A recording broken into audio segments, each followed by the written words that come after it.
अगदी शुभेच्छांचा वर्षावच होतोय। जणू असं वाटायला लागलंय की माझा जन्म आजच झाला होता की काय, म्हणजे माझा वाढदिवस आज की काय। एवढे सगळे म्हणतायत महिला दिनाच्या खूप खूप शुभेच्छा। मग कुठेतरी प्रश्न पडतो की आजच्याच दिवशी इतका शुभेच्छांचा वर्षाव होतोय, आजच्याच दिवशी आमच्याबद्दल इतकं प्रेम व्यक्त केलं जातंय, हा 8 मार्च नेमका आहे तरी काय? आणि 8 मार्चच का जागतिक महिला दिन म्हणून साजरा केला जातो? का फक्त एकच दिवस महिलांच्या स्वातंत्र्यासाठी किंवा महिलांच्या कर्तृत्वाचं गुणगान करण्यासाठी असावा का? किती खंताची बाब आहे ना की वर्षातल्या 365 दिवसांपैकी फक्त एकच दिवस आम्ही महिलांच्या कर्तृत्वाबद्दल गुणगान गात असतो। महिलांच्या या दररोजच्या धगधगीच्या जीवनात फक्त एकच दिवस आम्ही त्यांना मुक्ततेसाठी देत असतो का? खरंच देत असतो का?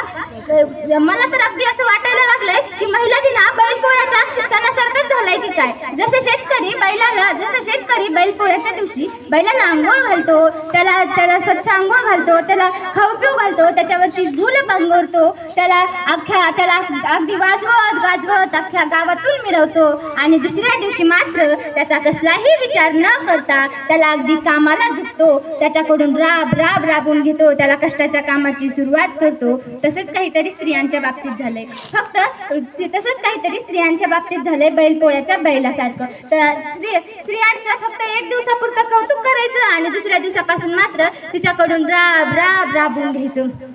खरंच कर्तृत्ववान स्त्रीचं आयुष्य इतकं छोटं नाही हो। खरंच आम्ही आज या कोणत्या समाजामध्ये जगतोय? खरं तर 21व्या शतकामध्ये महिला सबल झाल्यात का हा प्रश्न सुद्धा कधी कधी पडायला लागतो। सरकार महिला सबलीकरणाचं काम करतं आणि स्त्री भ्रूण हत्या कार्यक्रम आयोजित केले जातात, स्त्री भ्रूण हत्या रोखली जाते,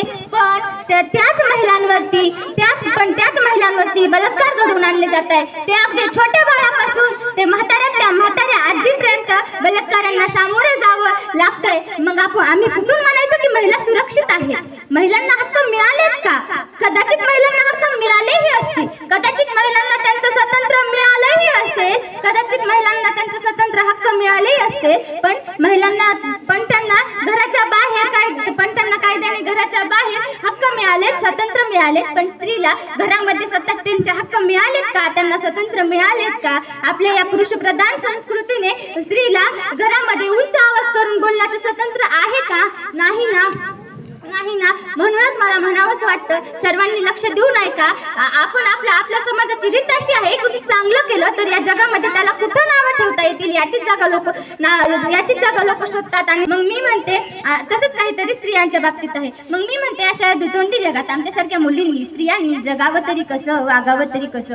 शांत मनमोकळेपणाने जगलं तर म्हणतात पोरीला घरचे बंधन नाही, शांत गंभीरपणे जगलं तर म्हणतात पोरीला घरचे बंधन नाही, मनमोकळेपणाने जगलं तर म्हणतात पोरीमध्ये फेस करायची हिंमत नाही, लग्नाला उशीर झाला तर म्हणतात काय कामाची, लग्नाला उशीर झाला तर म्हणतात पोरीतच एखादी खोट असेल, लग्न लवकर केलं तर म्हणतात एखादं लफडं लपवायचं असेल आणि खूप शिकलेली असेल तर म्हणतात काय कामाची, डोक्यावर मिळा वाटेल। मग मी म्हणते अशा या दुतोंडी जगात आमच्यासारख्या मुलींनी, स्त्रियांनी जगावं तरी कसं, वागावं तरी कसं? मग मी म्हणते आमच्यासारख्या मुलींनी, स्त्रियांनी जगावं तर झाशीच्या राणीसारखं आणि मरावं तर झाशीच्या राणीसारखंच।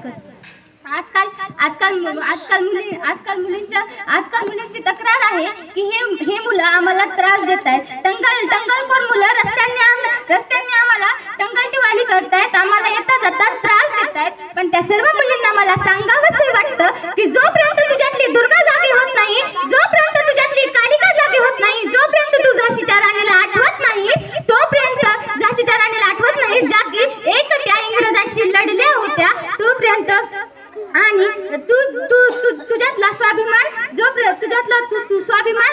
जागा कर। आणि मला असं वाटतं की प्रत्येक स्त्रीनं जर कणखर झालं, प्रत्येक स्त्रीनं जर स्वतः या गोष्टींना आळा घालण्याचा प्रयत्न केला तर मला नक्कीच वाटतं की आपला समाज स्त्रियांच्या मुक्ततेसाठी, स्त्रियांच्या स्वातंत्र्यासाठी, स्त्रियांच्या यशस्वीतेसाठी मार्गक्रमण करेल। आणि मला शेवटी जाता एवढंच म्हणावं वाटतं की I am not only girl, I am a lawyer, I am not only girl, I am a doctor, I am not only girl, I am a teacher, I am not only girl, I am a leader, I am not only girl, I am a leader of my life। एवढे बोलून मी माझे 2 शब्द इथेच संपवते।